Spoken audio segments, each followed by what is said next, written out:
আসসালামু আলাইকুম। লুমিনাস বিশ্ববিদ্যালয় ভর্তি কোচিংয়ের পক্ষ থেকে আপনাদের সবাইকে স্বাগতম। সাথে আছি এমডি ইয়ামিন হোসেন।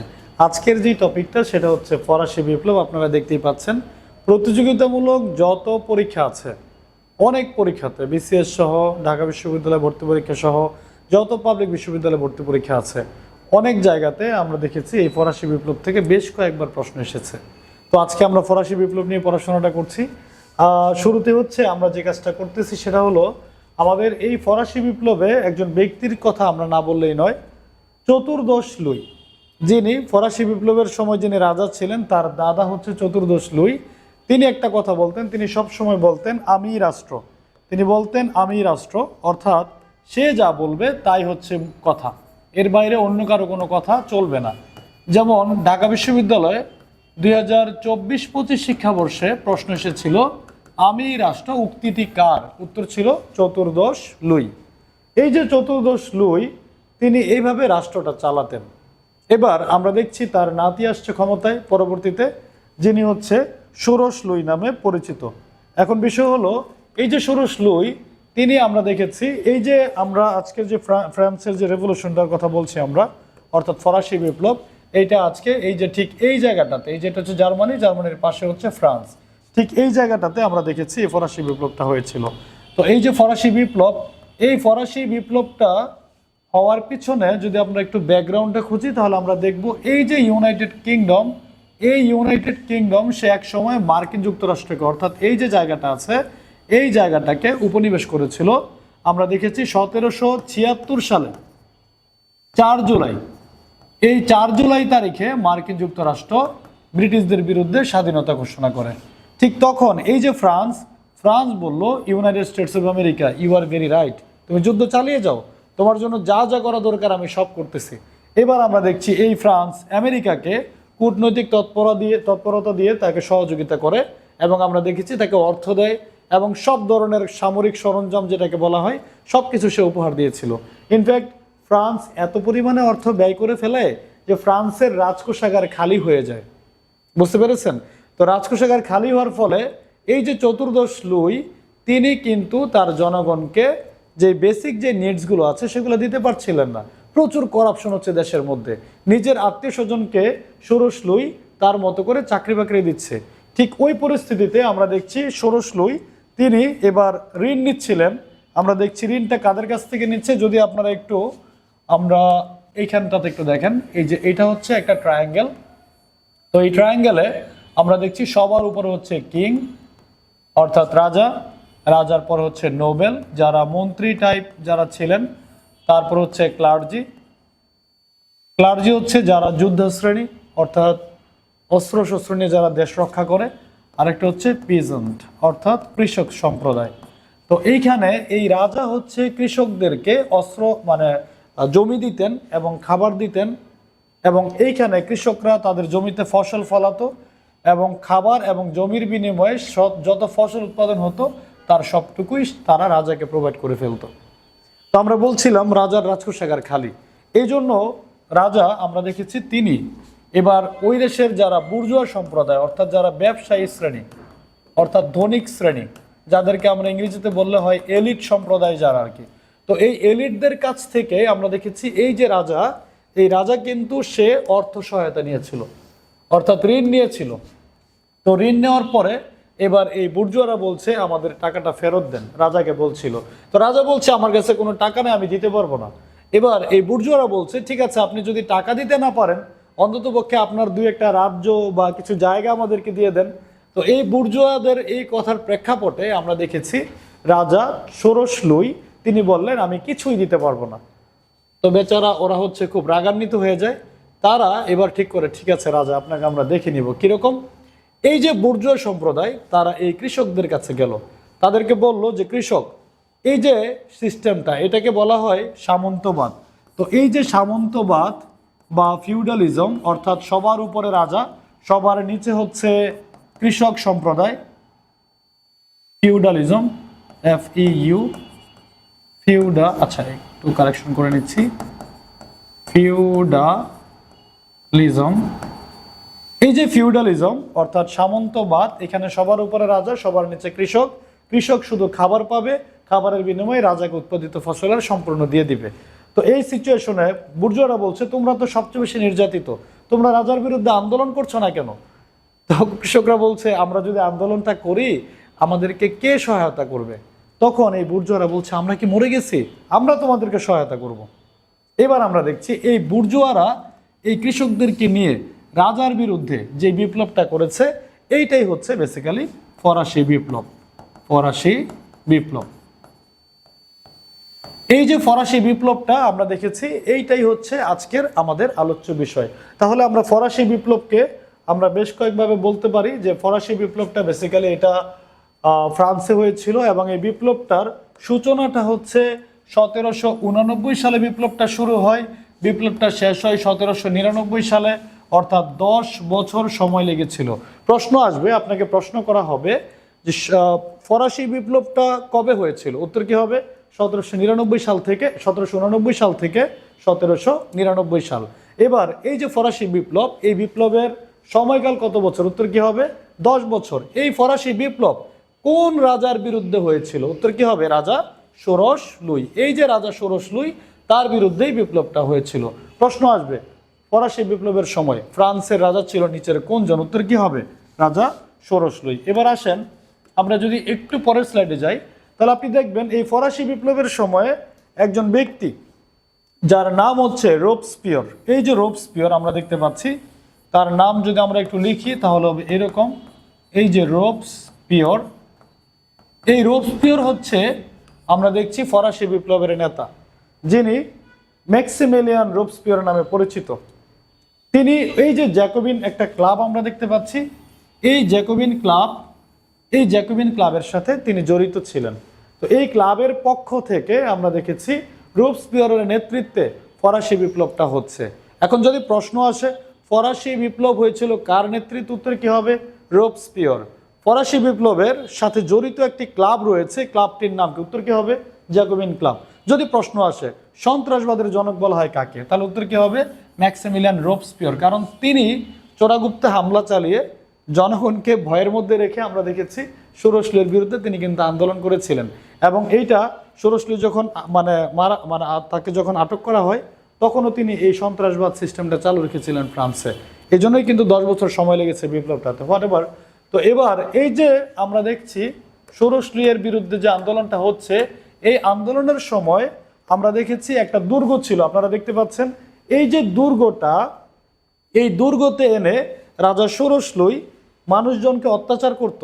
তার বিরুদ্ধে কেউ কথা বললে তাকে এনে এখানে বন্দি করত অথবা তাকে হত্যা করা হতো, এরকম বিষয়টা। তো এই জন্য আমরা দেখেছি জনগণ এবার এই বাস্তিল দুর্গ আক্রমণ করে এবং বাস্তিল দুর্গটার এই যে বাস্তিল দুর্গ, এই দুর্গটার পতন ঘটে 14 জুলাই 1789 সালে। 14 জুলাই 1789 সাল। আর এই জন্য ফ্রান্সের স্বাধীনতা দিবস কবে? ফ্রান্সের স্বাধীনতা দিবস হচ্ছে 14 জুলাই। প্রতি বছর 14 জুলাই কিন্তু ফ্রান্সের স্বাধীনতা দিবস হিসেবে বিবেচিত হয়ে থাকে। ওকে, তো আমরা পরের স্লাইডে যাচ্ছি। এবার খেয়াল করেন এই যে ফরাসি বিপ্লব, এই ফরাসি বিপ্লবটা আমরা আগেই বলেছি বিপ্লবটা কি নামে পরিচিত? বুর্জোয়া বিপ্লব নামে পরিচিত অথবা এলিট রেভলিউশন নামে পরিচিত। এবার এই ফরাসি বিপ্লবে কোন রাজার পতন ঘটে? রাজা ষোড়শ লুইয়ের পতন ঘটে। কার নেতৃত্বে বিপ্লবটা হয়েছে? রোবস্পিয়রের নেতৃত্বে বিপ্লবটা হয়েছে। তিনি কোন ক্লাবের সদস্য? তিনি জ্যাকোবিন ক্লাবের সদস্য। যদি প্রশ্ন আসে এই যে ফরাসি বিপ্লব এটার অপর নাম কি? বুর্জোয়া বিপ্লব বা এলিট রেভলিউশন। এখন এই ফরাসি বিপ্লবের ফলে আমরা দেখেছি একটা সিস্টেম বাতিল হয়ে যায়, আরেকটা সিস্টেম চালু হয়, অর্থাৎ সামন্তবাদের পতন ঘটে। ওই যে সবার উপরে রাজা, নিচে হচ্ছে কৃষক, এটাই তো সামন্তবাদ। সামন্তবাদের পতন ঘটে, পুঁজিবাদের উত্থান ঘটে, অর্থাৎ ক্যাপিটালিজম। রাষ্ট্রের সকল সম্পত্তির মালিক হবে জনগণ। জনগণ যার যার মেধা অনুযায়ী তারা সম্পদ অর্জন করবে। এটাই হচ্ছে পুঁজিবাদ। তাহলে সামন্তবাদ বাতিল হয়ে গেল, পুঁজিবাদের উত্থান হয়ে গেল।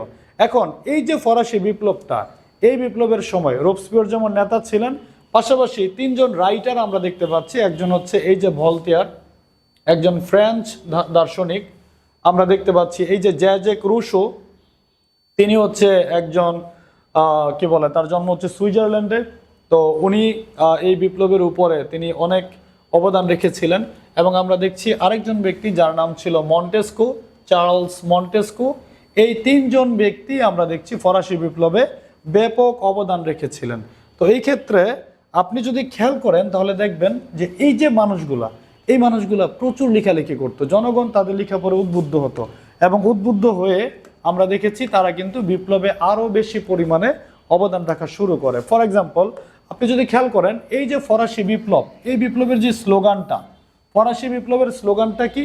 ফরাসি বিপ্লবের স্লোগানটা হচ্ছে আমরা সাম্য চাই, আমরা ভ্রাতৃত্ব চাই, আমরা স্বাধীনতা চাই। সাম্য, ভ্রাতৃত্ব, স্বাধীনতা। ঢাকা বিশ্ববিদ্যালয় মোট 2বার প্রশ্ন করেছে ফরাসি বিপ্লবের স্লোগান নিচের কোনটি? একবার আসছিল ফরাসি বিপ্লবের স্লোগানের প্রবক্তা কে? উত্তর কি হবে? Jack Russo. এই যে জ্যাক রুশো, উনি হচ্ছে এই ফরাসি বিপ্লবের প্রবক্তা। প্রশ্ন আসছিল আরেকবার, নিচের কোনজন সামাজিক চুক্তি মতবাদের প্রবক্তা ছিলেন? উত্তর কি হবে? Jack Russo. সোশ্যাল কন্ট্রাক্ট, সামাজিক চুক্তি মতবাদ যেটা। আর তিনি সমষ্টিগত ইচ্ছার কথা বলেছেন, জনগণ একসাথে হবে, তারা হচ্ছে একজনের হাতে ক্ষমতাকে তুলে দিবে এবং সে তাদেরকে শাসন করবে এবং এটা জনগণ মেনে নেবে। তো সামাজিক চুক্তি মতবাদ। এবার আসেন এই যে জ্যাক রুশো, এই রুশোর একটা বিখ্যাত উক্তি যেটা 2022 সালে ঢাকা বিশ্ববিদ্যালয়ে ভর্তি পরীক্ষা এসেছিল, এটা হচ্ছে মানুষ জন্মগতভাবে স্বাধীন, তবে তাকে সর্বত্র সুশৃঙ্খল অবস্থায় দেখতে পাওয়া যায়। এটাকে যদি ইংরেজিতে বলি, man is born free but everywhere he is in chains. Man is born free but everywhere he is in chains. মানুষ জন্মগতভাবেই স্বাধীন, তবে তাকে সর্বত্র সুশৃঙ্খল অবস্থায় দেখতে পাওয়া যায়। এটাই হচ্ছে তার সেই বিখ্যাত উক্তি, এটা এসেছিল ঢাবিতে। যদি আরেকবার প্রশ্ন আসে, জনসাধারণের ইচ্ছাই জনসাধারণের সার্বভৌম ক্ষমতার অধিকারী, অর্থাৎ জনসাধারণই সার্বভৌম ক্ষমতার অধিকারী, জনগণই সকল ক্ষমতার উৎস, যে লাইনটা আর কি বেসিক্যালি জনসাধারণই সার্বভৌম ক্ষমতার উৎস, এইটাই হচ্ছে তার সেই বিখ্যাত উক্তি। এখন আপনারা যদি খেয়াল করেন এই যে ফরাসি বিপ্লব, এই বিপ্লবে আমরা একটা টাওয়ার দেখতে পাচ্ছি, এই টাওয়ারটার নাম হচ্ছে আইফেল টাওয়ার। এই যে আইফেল টাওয়ারটা, এই আইফেল টাওয়ারের একটু একটু একটু টাইম নিচ্ছি, ওকে। তো এই যে আইফেল টাওয়ারটা, এই আইফেল টাওয়ারটা হচ্ছে ফরাসি বিপ্লবের সাথে স্মৃতিবিজড়িত একটি স্থাপত্য কর্ম। প্রশ্ন আসছিল জাহাঙ্গীরনগর বিশ্ববিদ্যালয়ে, ফরাসি বিপ্লবের সাথে স্মৃতিবিজড়িত স্থাপত্যকর্ম কোনটি? উত্তর কি হবে? এই যে আইফেল টাওয়ার। এই আইফেল টাওয়ারটা আমরা দেখছি ফরাসি বিপ্লব শুরু হয়েছিল 1789 সালে, তাই না? ঠিক 100 বছর পরে 1889 সালে আমরা দেখেছি ফ্রান্সের রাজধানীর নাম প্যারিস, ওই প্যারিসে হচ্ছে এই আইফেল টাওয়ারটা স্থাপন করা হয়েছে। এটা স্বাধীনতার প্রতীক, এটার স্থপতি হচ্ছে গুস্তাভ আইফেল, ঠিক আছে? তো এখন বিষয় হচ্ছে এই আইফেল টাওয়ার উচ্চতা দেওয়া আছে, আপনারা দেখতেই পাচ্ছেন 300 মিটার। এই আইফেল টাওয়ারটা হচ্ছে বেসিক্যালি এই যে ফরাসি বিপ্লবের একেবারে কি বলে এটাকে, ফরাসি বিপ্লবের একেবারে প্রতীক বলে বিবেচিত হচ্ছে। প্রশ্ন আসছিল বিসিএসে একবার, ফরাসি বিপ্লবের প্রতীক আইফেল টাওয়ার কোথায় অবস্থিত? উত্তর কি হবে? উত্তর হচ্ছে প্যারিস। ওকে, এবার আসি আমরা পরের স্লাইডে চলে যাচ্ছি। ফরাসি বিপ্লবে আমরা একজন ব্যক্তির নাম আমরা দেখতে পাচ্ছি, তার নাম হচ্ছে চার্লস ডিকেন্স। এই যে চার্লস ডিকেন্স, তিনি অনেক পরে আমরা দেখেছি ফরাসি বিপ্লবের উপরে তিনি একটা বই লিখেছিলেন। এই বইটার নাম হচ্ছে এ টেল অফ টু সিটিজ।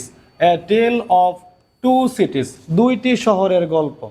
এই যে এ টেল অফ টু সিটিজ, এই বইটার মধ্যে এই টু সিটিজ বলতে আমরা দেখেছি দুইটা শহরকে বোঝানো হয়েছে। যেমন 45তম প্রিলিতে প্রশ্ন এসেছিল বিসিএসে, এ টেল অফ টু সিটিজ, বইটিতে টু সিটিজ বলতে কোন দুটি শহরকে বোঝানো হয়েছে? একটা হচ্ছে প্যারিস আর একটা হচ্ছে লন্ডন। এই লেখকের অর্থাৎ চার্লস ডিকেন্সের আরও কিছু বই আছে, যেমন এখানে অলিভার টুইস্ট আপনারা দেখতে পাচ্ছেন, এখানে ডেভিড কোপারফিল্ড আরেকটা আছে, গ্রেট এক্সপেকটেশন। এই হচ্ছে আমাদের এ টেল অফ টু সিটিজ বইয়ের লেখক অর্থাৎ চার্লস ডিকেন্সের স্থাপত্যকর্ম। এখন বিষয় হচ্ছে মনে রাখতে হবে এই যে ফরাসি বিপ্লব, এই ফরাসি বিপ্লবের মাধ্যমে একটা জাতীয়তাবাদী চেতনার সূচনা হয় ফ্রান্সে। জাতীয়তাবাদী চেতনা, এটার মাধ্যমে রাজতন্ত্রের পতন ঘটে, সাংবিধানিক রাজতন্ত্র প্রতিষ্ঠা করে, সামন্তবাদের অবসান ঘটায়, ফ্রান্সে প্রজাতন্ত্র প্রতিষ্ঠা করে এবং পুঁজিবাদের বিকাশ ঘটায়। আমরা শুরুতে বলেছিলাম এই বিপ্লবের ফলে ফ্রান্সে পুঁজিবাদের বিকাশ ঘটে। এখন আমরা যেই তথ্যগুলো আমাদের দরকার সেটা হচ্ছে ফরাসি বিপ্লবে আমরা দেখব এবার একজন ব্যক্তি যিনি হচ্ছে ফরাসি বিপ্লবের শিশু হিসেবে বিবেচিত, তার নাম হচ্ছে নেপোলিয়ন বোনাপার্ট। যেমন আমরা তার নামটা যদি একটু লিখি, নেপোলিয়ন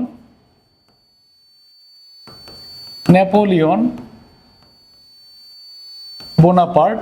এই নেপোলিয়ন বোনাপার্ট তাকে বলা হয় born child of France revolution, অর্থাৎ ফরাসি বিপ্লবের শিশু। তাহলে ফরাসি বিপ্লবের শিশু বলে বিবেচিত কে? এটা হচ্ছে নেপোলিয়ন বোনাপার্ট। এই নেপোলিয়ন বোনাপার্ট আমরা দেখেছি তাকে বলা হতো লিটল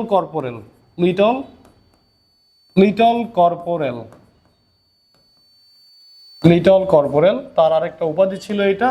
এবং আমরা দেখেছি তিনি 1799 সালে ফ্রান্সের সেনাবাহিনীর ক্ষমতায় আসে, ফ্রান্সের সেনাবাহিনীতে ক্ষমতায় আসেন।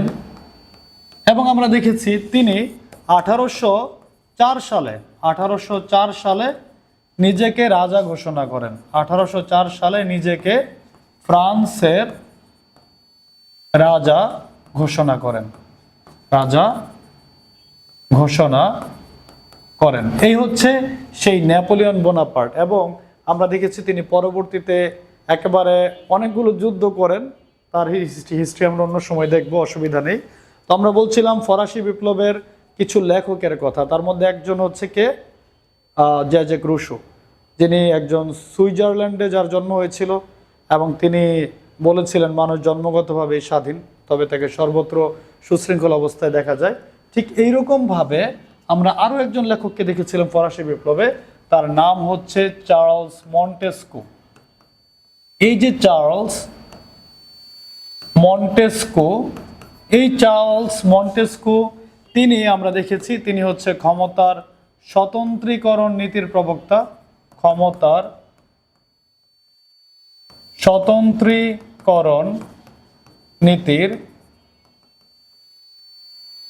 প্রবক্তা, অর্থাৎ theory of separation of power, অর্থাৎ সরকারের যে 3টি বিভাগ, আইন বিভাগ, শাসন বিভাগ, বিচার বিভাগ, এই 3 বিভাগ সবসময় আলাদা থাকবে, ঠিক আছে, একে অন্যের উপরে প্রভাব বিস্তার করতে পারবে না, এটা হচ্ছে তার বক্তব্য। এছাড়া আমরা দেখেছি তার একটা বিখ্যাত গ্রন্থ আছে, যে গ্রন্থটা বেশ কয়েকটা পরীক্ষা এসেছিল, দ্য স্পিরিট অফ